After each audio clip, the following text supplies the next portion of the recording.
Welcome everybody to Daily Navigator Part 2. Either whether you're joining us live here today or you're watching the recorded version of this, we're glad that you're here. If you are watching the recorded version, please make sure that you go watch the Daily Navigator class prior to this, because it'll make more sense, or it'll be a little bit better. All right, so today we're going to help you create your own Daily Navigator. One of the things we talked about in the Daily Navigator class is that this is a personal form, right? It's not all things to all people.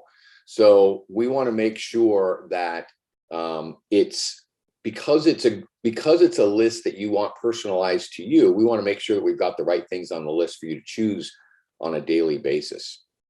We're also going to help you target your first accountability group. Remember that what makes the Daily Navigator different than really any other accountability project isn't the fact that it's a list. It's not a to-do list. It's a must-do list, but the must-do part happens with your accountability group.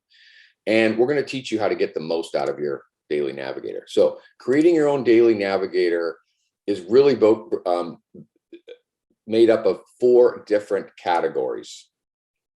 The top of it is your personal stuff, the stuff that you're doing, maybe that's not directly correlated to business. Now, we feel like business and personal all kind of blend together, and you can't have one without the other. And the personal stuff is as important as your business stuff. But on my personal form, you can see here that I've got drink my greens, meditation, affirmation, spiritual, self-improvement, reading. I actually do break these down a little bit more, or I recommend even breaking them down a little bit more so you can choose one or the other, exercise and so forth. On the professional one, for me, and Kevin and I feel like a lot of these should be in everybody's. For example, you want to be meeting with a certain amount of people every day. You want to be touching, and we'll talk about that in a minute, a certain amount of people every day and so forth. But this is the professional section. Then we get into, at the end of the day, our gratitude and kind of journaling. And then the last part is the accountability. Each one of these is going to be tailored to you. So personal development includes things like life skills, physical exercise, or other things that are good for you physically. Your mental and spiritual place. And education, spending time purposely being all about looking for the next thing to help you to continue to grow and help others continue to grow.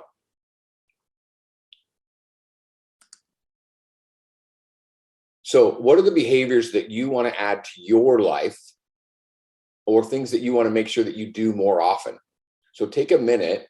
If there's things like, for me, before I created the Daily Navigator, I found myself saying all the time, if I did this more often, I think my life would be better. It was as simple as that. And because there's nothing really holding me to doing that, I just kind of didn't do it, or I didn't do it with any real regularity. So if there are those things that are already floating around in your head, write those things down. And it could be some of the things that we already talked about, like I said, exercise, meditation, whatever. Maybe it's things like specific family time or volunteering. Maybe you want to write a book, and a good way to write a book is to write a little bit every day, and you want to be purposeful about that. Or maybe you want to learn an instrument. It really doesn't matter what it is, but if it's something that you want to make sure that you're doing, take a minute, write it down. We're not creating the actual list. All we're doing right now is creating lists for you to create your own list a little bit later. Now, on the business development side, this is going to be less flexible, I guess we could say. It becomes more about how many of these things you're actually going to do. Remember that the ideas that we have here, these are not things, obviously, that Kevin and I have made up. These are true and tested things over time that are like the ways to create business. We're not breaking any new ground there. You already know all these things. This is more for a section of, since you know these are things that you need to do, is quantifying it and holding yourself accountable to it. Now, what will vary is how often you are doing these things and how many people you're actually talking to. And so one of the things that's important is that you leave a blank space in you can see all the blanks in here, meet with blank people face to face. Like I just filled out my my daily navigator for this morning, and my standard is, I'm trying to meet 2 people a day, and I touch 10 people a day, and so forth. But I'll move that up and down depending on what my day might look like, and what my weekly navigator is looking like. And if you don't know what that is, we did email you one, but it's where we're kind of quantifying what the week looks like. And so if my week is looking like I haven't done enough touches for the week, then I'm going to ramp up that number on the touches, for example, to 15 or 20 people in a day, and so forth. Now, on the business development side, we have face-to-face, touches, board questions, personal notes, video content, social media, weekly navigator, the should-do list, and the to-do list. Let's talk about each one of these real quick. Face-to-face is what we call a break bread, or any other kind of chance meeting that you might have. It could be a Zoom interaction with a new buyer, new listings. It could be a group on Zoom. Like, for example, I meet with a group every Thursday at 10 o'clock, and there's like 6 to 10 people on the call. We're not talking about business, even though we're all in business. We study different books. Like right now we're studying Mastery of Self. And so it's a book study, but that counts as an event, which is also in the Daily Navigator. But also I count, no matter how many people are on there, just so it's no cheating. This is rules that go back to another coaching group I was involved in. But a face-to-face in a group, I will limit it to writing down 3 names, and we'll get to that in a little bit. But Zoom does count. Pop-bys.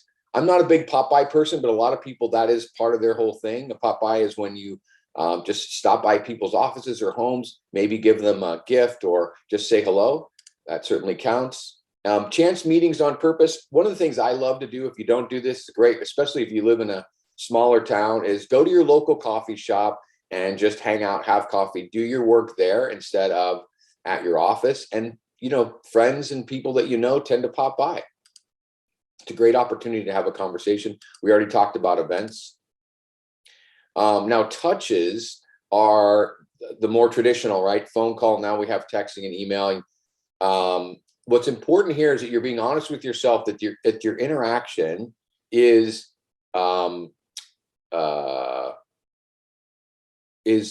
genuine. There's a genuine interaction there. So it doesn't even necessarily have to be about business. It can be. If you've decided, I'm only going to count my touches when I ask for business, totally up to you. We don't feel like that's necessarily a touch here at Flowcademy. We're all about relationship development. Obviously, we want to be aware and paying attention to, what kind of conversations we're having, but we want to have an authentic interaction with somebody, but not necessarily. In fact, I would say specifically, don't ask people for business every time you talk to them. That's not the way people do business anymore. But being authentic and genuine in your conversations with them is important.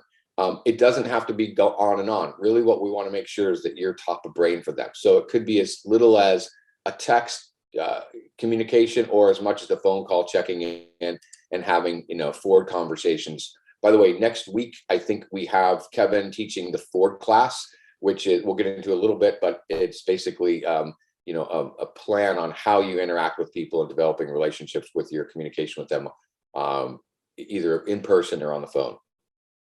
So email works as well, again, but you want some back and forth. In other words, it doesn't count to just send out an email to 10 people, not have any interaction and go, I talked to 10 people. Same thing with the voicemail. I don't count voicemails as an interaction until somebody calls me back or texts me back. The point is that we're quantifying what we're doing. We talked a little bit about Ford questions, but on here, I want to make sure that in my interactions, I'm going a little bit deeper with X amount of people. So for me, I typically write 3 or 4 Ford kind of conversations where I'm really digging deep with somebody. Tell me about your family, what's going on, what kind of things, what are you looking forward to, that kind of conversation. And then personal notes. This is, for me, I shared with last week my difficulty around writing notes. I'm not sure what my block is there. The 2 things that come to mind for me is I can't think of who to thank you, which is terrible, but that's just the truth. I'm like, who should I be thanking? Anytime I go out to eat with somebody, or somebody obviously close a deal or whatever, these are all people that you should send that I send thank you cards to. But beyond that, it starts to be like, okay, I don't want to just thank people for random stuff. So the other thing we do is just write personal notes. Hey, I was thinking about you. Love to grab a cup of coffee, something like that.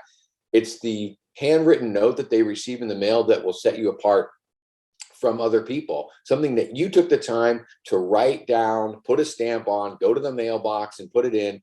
It makes people feel special. And it's something that we definitely encourage here. And if you have a hard time doing it, having it on your daily navigator, make sure it gets done. Making video content, obviously it's become a very big deal. And again, this is one of those things where I even like being on camera, but if I'm not pushing myself to do it, I won't do it. So I have to make sure it's on my daily navigator, and then putting social media posts out there. Now we'll do eventually a whole class on social media.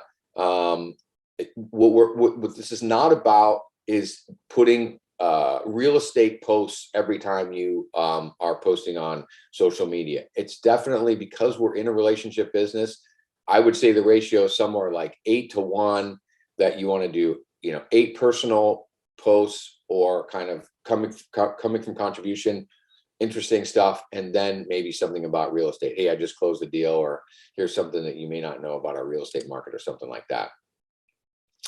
And then writing everything down on the daily navigator, the weekly navigator, which again, we'll talk about at the end, but it's on our list. The reason it's on the list is to make sure it gets done.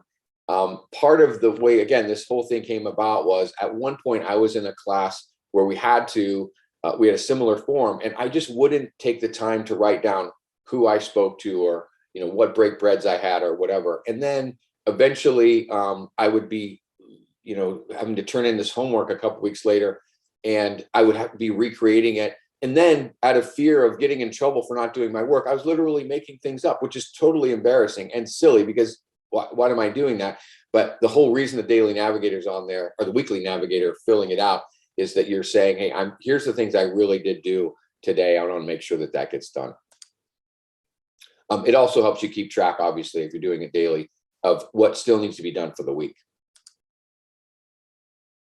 Now, this is I typically fill this out, the gratitude and what I observed, at the end. So after I have scratched off all the things, I've completed all my tasks, I'm going to take a minute to think about, what am I grateful for today? It could be, my kids' health, or it could be a car that runs, or it could be things more exciting, like getting a chance to go to a ball game, or, whatever, or more even, super baseline, like running water. But whatever it is, the idea is to take a moment to be grateful, so that it change your mind, because it's so easy to get into like what's not working, or what's going wrong, or what seems like it's unfair, when in reality, if we take any time at all, we can figure out that all of us, no matter what our circumstances are, we're very fortunate. And one last thing on that, what I observed and learned, again, this is an important place, especially for your accountability group, but also for you personally, to take a moment and either celebrate your wins. God, I can't believe I got that listing. I competed with 3 people and I didn't think it was going to happen. Or, man, I'm really struggling with, this particular part of my business, and I kind of feel like I'm kind of hitting a wall here. Or I had this great idea for a marketing campaign, and I want to make sure I write it down, so that I can, put it into play later. That's the purpose of this. What did I, observe, learn, relearn, struggled with? What great idea, inspiration did I have? Now, the accountability partners, we talked about this last week in the Daily Navigator class, but it's made up of 3 types of people: a mentor, a peer, and a mentee. And each one of these has their own special place in our accountability group. So I want you to take a minute right now to consider who might be part of your accountability group. And Nicole, I want you to make sure that I do actually take a minute, because sometimes I just talk and talk and I don't give people a chance to actually think about this. But here's some ideas on who might be part of your accountability group, or here's some questions that you could ask yourself. Who do you look up to or admire? So this could be somebody in your office. This could be somebody out of your office. This could be somebody that's not even in real estate. It definitely, these people do not have to be in real estate. Who do you want to be more like? Who's somebody that you, again, look up to or admire, that you're like, man, I love their particular, there's a particular discipline that they have, or there's a way that they go about their life that's just attractive to me. I want to be more like that person. So those two people would be more in the kind of mentor category. Obviously, it could be somebody that is more a potential obvious mentor, which could be a manager, it could be a coach, and so forth. Now, in the peer category, here's how I would look at it. Who's a close friend that I trust and feel like I can tell anything to? Someone that's always in my corner, even if it means telling me something that I don't really want to hear.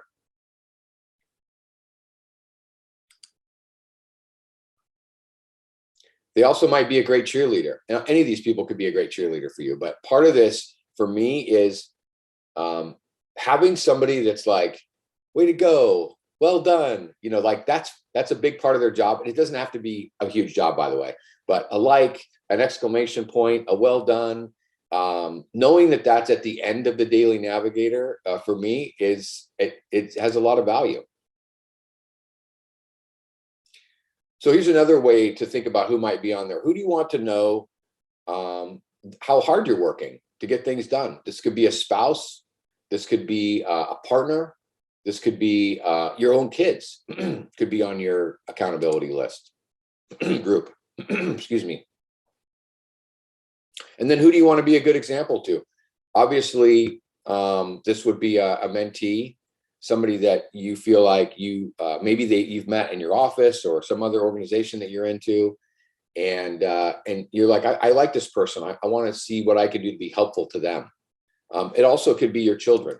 We have a couple people sending their daily navigators to their kids every day, and they found it to be very powerful. And then who do you think would benefit from seeing the things that you do on a daily basis? In other words, who can you be a good example to? Again, maybe somebody in your office. All right, did I give you guys, is there enough time there to write some ideas down? Yeah, I think that was good. Okay. So these are the people that should be your accountability group. Ideally, you have eventually 3. You don't have to have 3 to start with. You need to have at least one person that you're sending this to, but it shouldn't be hard to have, 2 or 3. And it's important to just have a conversation with them. Hey, I'm doing this new thing. It's helping me, reach my goals and hold myself accountable. And I would like to send it to you on a daily basis. It doesn't really require much work from you, but I do want you to take a look at it. And then we have a sheet that we're going to send you that you can send to them. That is, the kind of do's and don'ts about it being an accountability partner. One of the questions we get is, do they have to do it also? No, they don't. A lot of people end up doing it, but they definitely do not need to do it themselves.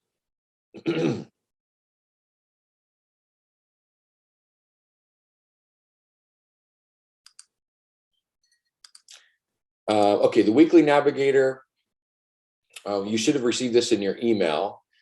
This is a form that we use to keep track of our daily activities. So the columns up and down are the days of the week, obviously, and it looks like we have a blank one here. So under, maybe we could send them one, Nicole, that has the categories. Yeah, after this call. You what? After this call, I'll send it out. Okay. So under the Monday, Tuesday, Wednesday at the top on mine, and you're welcome to change these. I think that's why, I'm sure that's why Nicole left it open so that you could do it yourself. But I would, let's put ours on there so that they have them as guides. But the idea is that each day has a theme for the day. The purpose of the theme is to give you some guidance on, because one of the big questions we get is, well, who do we call? I mean, who are these people that I should be texting every day? And If you have a theme of the day, it does make it a lot easier. And then from there, you kind of fill in the blanks. So for on Mondays for us, we call our any kind of current business we have. So that's active listings, listings coming up with signed contracts, listings that are already in contract, any really active buyers, any buyers that are obviously in contract, and so forth. This is not for leads. These are people that are actively working with you one way or the other. And it gives you a way, one of the biggest complaints that people have about agents is, no, there's not enough communication. Typically, agents react to stuff rather than being purposeful about reaching out and acting. So this is not only a way for you to make sure that you're making your calls, getting your 50 calls a week in, if that's what you choose to do, but it's a way for you to be purposeful about being in communication with your clients. I can tell you that when you tell somebody, hey, you're going to hear, we can talk as much as you want, but you're going to hear from me at least every Monday for an update. People like that. They count on it, especially listings when they want to know what's going on, especially, and we don't have this right now is bad, but eventually it will be again. When you're communicating with somebody every single week, that's way more than the other agent who, if their house is sitting there and not selling, most agents are just like, God, I hope this thing sells because I really don't know what to do here. And we can talk about it in a different call, but how you have that conversation with somebody every week about where, why their house isn't selling and all that. But the point is, having a conversation with them every Monday is super important. Number two, Tuesdays is VIP days. Now, VIPs are, we'd like to see your database right around 400 people. You cannot communicate with 400 people every single week or even every month. And so we want to categorize out of those 400, we want to work towards having, and you probably don't have it now, but a 50 VIP list, a 50-person VIP list. I think mine is right around 40 people actually, because it's kind of constantly turning over. But a VIP is somebody who is totally your advocate, somebody who just loves your business, wants to help you succeed, typically refers you a lot of business, and that you love talking to them and they love talking to you. And we've got this list broken down. In my case, it's because it's only 10 people a week. Every Tuesday, it's a different 10, but they're going to get a call every month that way. My VIPs get a call every single month. Once you set up this list of 10 per week, you can just call that same list. The first week is, this group of people, and the next week is that group. And you'll make sure that those people that are total advocates for your business are making sure that you're contacting them. There's a whole class on VIPs that we'll do, but this is the way we make sure that those calls get made and that they are hearing from you regularly.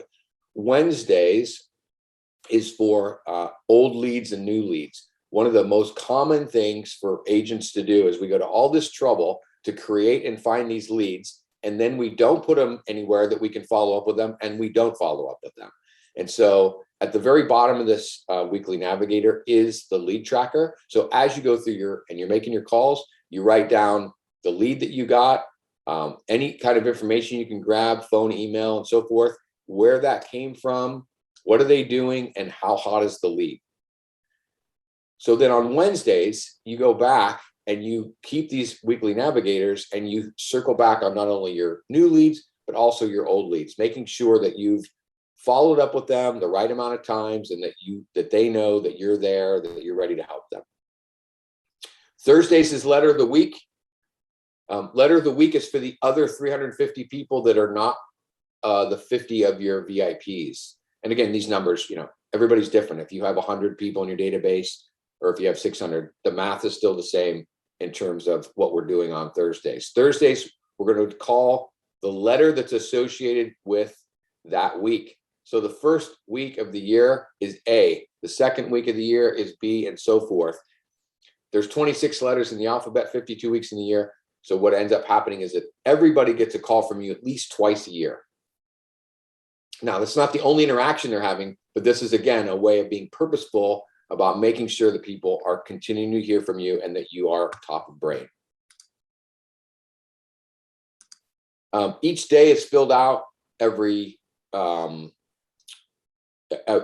each column is filled out every single day. It's days of the week, as we already talked about. It should correlate with your daily navigator.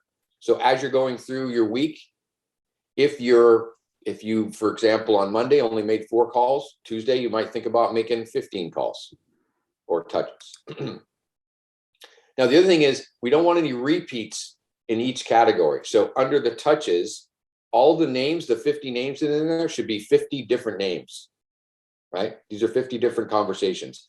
The following week, it's a new slate. You can talk to the same people again, and that obviously happens. That's how we do our business.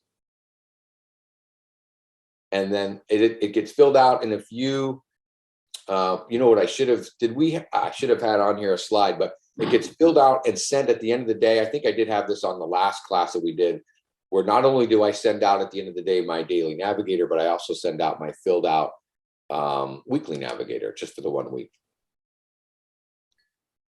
We already talked about the lead tracker. And that's it.